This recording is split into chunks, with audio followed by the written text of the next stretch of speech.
пайдасы болмаса зиян туралы бізде қазіргі көп үйлерде мысалы күн жүйесімен энергия алатын болса табиғатқа пайдасы көп екен. Жақсы, сол туралы айтып жатыр. Ал тағы не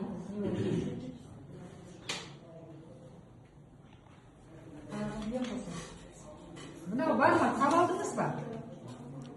Қай сөйлемдер синтаксистің нормадан ауытқыды? Сөйлеушілер қалада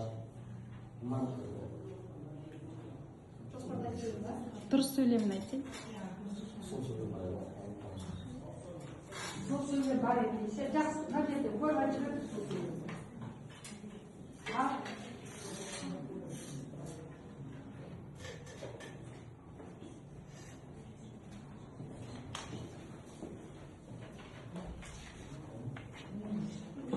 Var mı? Bu niye?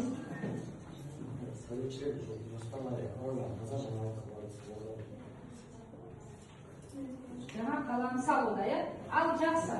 Айым не айтасыз? Мына дескриптордың қайсысы бойынша нені айта алды?